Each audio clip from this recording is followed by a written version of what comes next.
I'd like to suggest that what she's saying, the ideas in it, the provocative thought she has, the insights and challenges she gives us aren't limited just to Christians. So you could be Jewish, you could be atheist, you could be whatever worldview you might have or faith tradition. I think everyone can find value in the important questions she's raising and her responses to them, regardless of one's worldview or faith tradition. So join me as we go forward.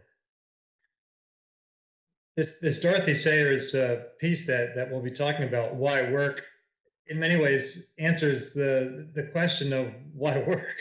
That there's a utilitarian nature to work. Most of us have to work to pay the rent, to pay our mortgage, to provide for our families and ourselves. So there's a utilitarian dimension independent of what the nature of the work is. And then we start getting to more esoteric questions like, well, okay, I know I need to feed my family, but beyond that, am I entitled to enjoy my work? Is work something that's a necessary evil, or might I find a certain fulfillment in it? Well, can everyone find fulfillment, or can you only find fulfillment if you're in so-called knowledge work or non-repetitive type work? All of which are interesting questions. And let's face it, most of us, wherever we are in the economic ladder, most of us spend an awful lot of our waking hours at work. So for no other reason, we ought to think about that. And I want to differentiate really clearly up front in this whole conversation about work and why work is there are different kinds of work. There's paid work and there's unpaid work, housemaking, volunteer work, things like that, raising kids. Most people don't get paid for that. And I want to honor that too. While at the same time, I think most of the focus of this discussion, this say, is about people who have paid work.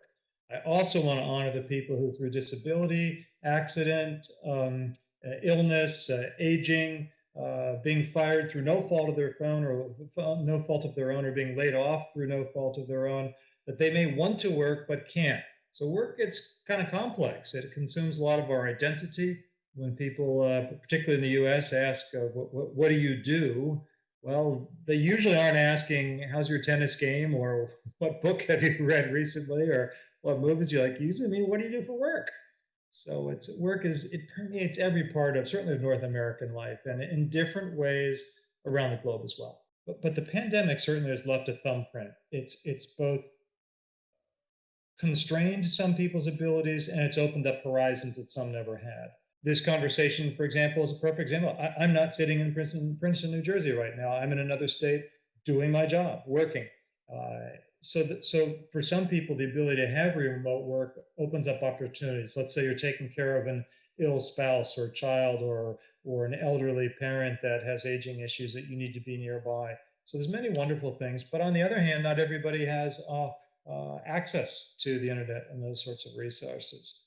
I do a lot of advisory work with C-suite executives in large multinational companies, and they're all struggling. Some people don't want to come back to work. They're still willing to work, but they want to do it on their own terms, at their own price levels, and at their comfort of their own home. Yet, a lot of work comes from energy of your coworkers. That casual statement, brainstorming, kicking around an idea, walking into someone's office or a space of work.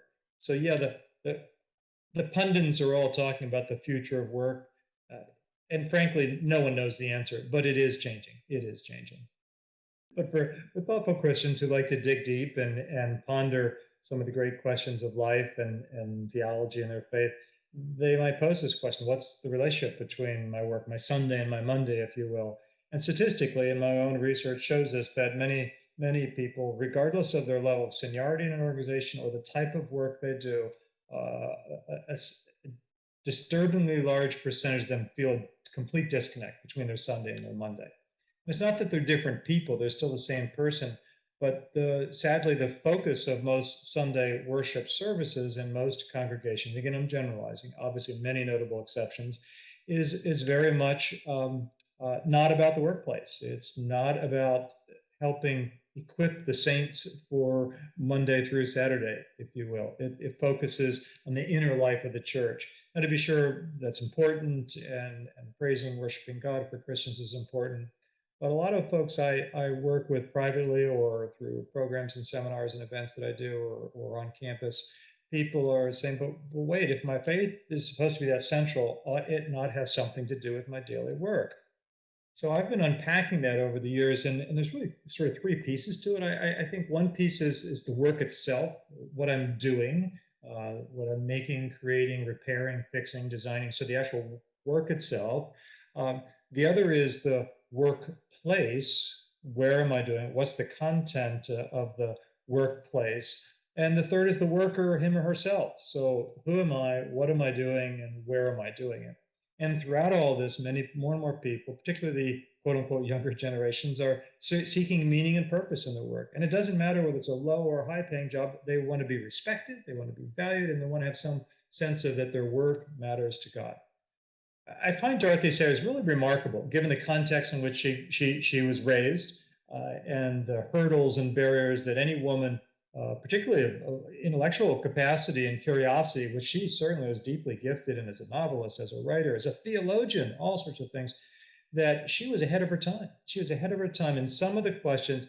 When I first was reading Dorothy Sayers, as an aside, I was wondering, is this just some quaint time capsule I'm going to be reading? And gee, isn't that interesting? But has nothing to do with today. And the more I read, kind of like the Bible, the more I read, I said, wow, she is teeing up some of the same issues that we have today. Now, to be sure, the context has a lot of differences, but some of the core questions that Dorothy Sayre raises, are they're prescient. They're the same ones that we're struggling with today.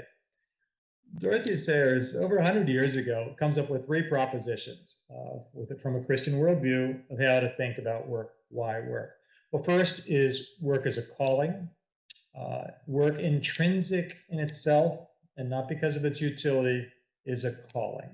Well, that's a radical thing for some people, that only folks who wear a collar and are ordained are called, or foreign missionaries are called, but someone who works in a factory, who works in agriculture, who works today in high tech or outside, that they would not have been seen to that be a calling. Well, she fundamentally challenged that. Her second and related proposition is to critique the church's sacred secular divide. And as a friend of mine once said, that the secular is the arena for the sacred. And I think Dorothy would agree with that. That particularly as regards the attitude towards work, we need to think of work as being potentially holy, potentially sacred activity. And finally, she focuses on work itself, not so much the needs of the community. And I had to wrestle with that, frankly, personally, when I read it. But what she's after is the needs of the community are often fickle, they're changing. So she wants us to keep our eyes on the prize, to keep our eyes on God, and that work should be honoring and serving God. And then by definition, I think she would argue, if she were alive and sitting here next to us today, she'd argue, well, once you take care of God, by definition, you're taking care of the community, because God would only want you to do work that helps the community. Many people think of it, and she ties it back to the great commandment that, of course, we first worship and serve God with our mind, body, and soul, etc. And the twinned or connected part is, of course, and we treat our neighbors as ourselves. When we read a contemporary piece of literature, it's always important to know the context. Who is the author? Where is he or she sitting? What's their context? In addition to the text itself, the context, and then our context as the reader of it. Well, the same thing goes for older literature, older piece of work, whether it's the Bible or Dorothy Sayers writing this piece in the 1900s, early 1900s. Her context was pre-World War II, and there was essentially an abundance of wealth. Think she's British, she's in the UK, she's English. Think of the empire, the sun never sets in the empire. So there, she was critical of exuberant spending, sort of personal consumption. That while there still was lots of poverty in the world and social issues, there was almost a spending of reckless abandon. People didn't know what to do with their wealth, and so they just treated themselves to more and more toys, we might say today. Well, and then of course World War II happens, and everyone is sobered up pretty quickly, and suddenly people who worked in what might have been a car factory are now making munitions, or they're making armored vehicles for war. That all of a sudden put more meaning and purpose into their work. as I think about today, gee, we think of before the 2008 global recession, a lot of people were living high in the hog. If we go back even earlier to the 2001 dot-com crash, a lot of people were living high in the hog, and maybe even today that this, particularly in the West, and other pockets around the world, there's such phenomenal wealth. Now, I may not think of myself as wealthy, and many listening may not think of themselves as wealthy or watching this video, but the reality is compared to 99% of the world, or the two-thirds world, as John Stott used to call it, we are extremely wealthy. And what are we doing with our wealth? What are we doing with it? And she pushes and probes at that we should be, and she's not against earning money or quote unquote becoming wealthy, but she certainly is concerned about how that might change our mindset, how that might impact negatively our philanthropic instincts, and ways to try to improve the world for those less fortunate. So it's a curious thing. If you didn't know some of the language were modified that weren't as gender specific, you could read it and think, wait, was this written last month? It's fascinating. If I were leading a discussion group on her, some of the questions I would ask is this a mere time capsule, or is there timeless wisdom in it? That would be a good starter question. And not only just generic timeless wisdom, is there specific wisdom for our times? And without doing a reveal or spoiling it for the person who's going to read this or be a part of a group to discuss it, there is some wisdom that I think is specific to our times. As a group also, it'd be interesting to play with her three propositions. Is that the same, assuming you're part of a worship community, is that the same vibe you get, the same experience you have with your pastor or clergy person? Are they honoring what you do?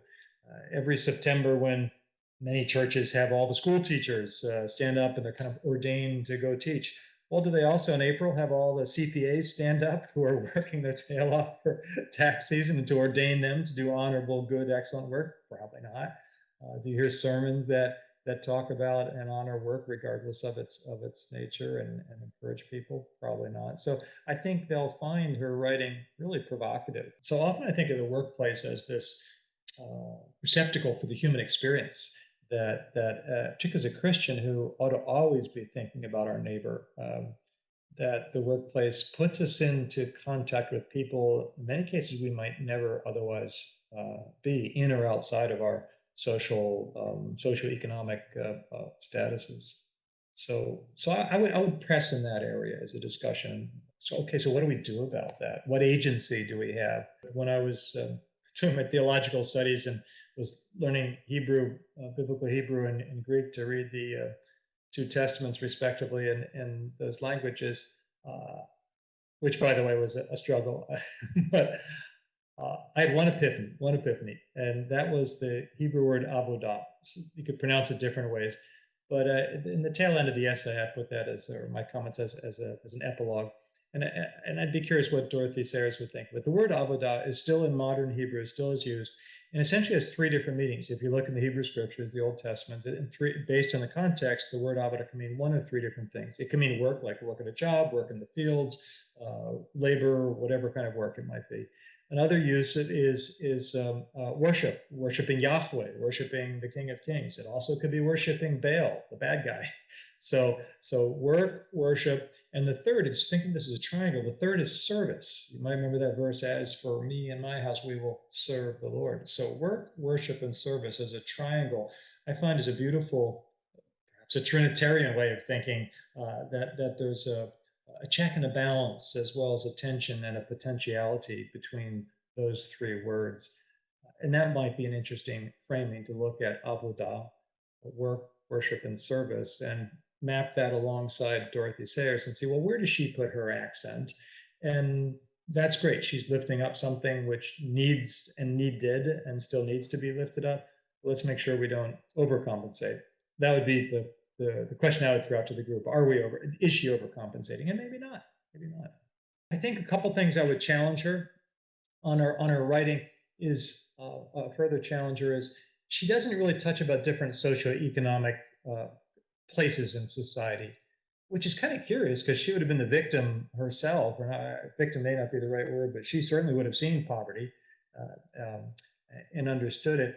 but there is sort of an assumption that people have choices. And the reality is, in many, be it an old mill town or a Rust Belt community or whatever it might be, people don't always have choices.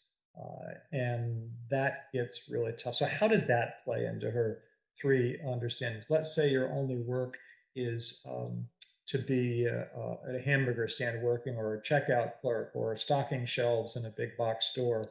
Uh, I think Dorothy Sayers would argue that the mundane work, so called, need not be viewed as mundane. That's almost an insult to humanity. That to stock workers, to do those jobs properly, honorably, reliably is a way to serve God. That is important. Too many of the so-called intellectual elite or the coastal elites, we people get on their high horse about mundane work. Well, for some people, that actually is comfort, that there's certain rhythms to it, and they know that they're doing honest, decent work. So, on the one hand, I want us to be, and I think this would come out in the discussion group, respectful of work which may not require college degrees and advanced degrees, and honor that, while at the same time recognizing many people are underutilized, that they have many creative gifts that frankly just aren't touched. Aren't, and so, how does an employer or how do church communities encourage that person who knows they could be doing such something much more um, challenging and beneficial to society, but the opportunities just are not there? Or, as I mentioned earlier, someone who's disabled or someone who's been laid off through no fault of their own, or they're getting aged out and age discrimination, in addition to other forms of discrimination. Those, I think, would be interesting to say, well, what would Dorothy Sayers say about that? What does this essay say? One other thing that might get lost in just focusing on the context of what and why she was writing about work is Dorothy Sayers herself. I mean, what to think in the Victorian era that she experienced so many barriers that she overcame, and the breadth and depth of her skill. I mean, she was a bona fide theologian. The Archbishop of Canterbury wanted her to become a theologian, and she declined to do that. I mean, wow, that's extraordinary. She worked earlier in her career as an ad copywriter for an ad agency. She wrote novels, fiction, all sorts of things, all very successful, by the way.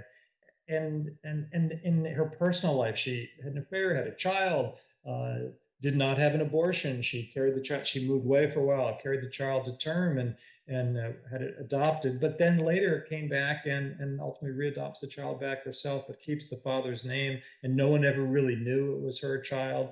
Uh, Doing that in that era, without support of a quote unquote loving husband or a family infrastructure, extraordinary.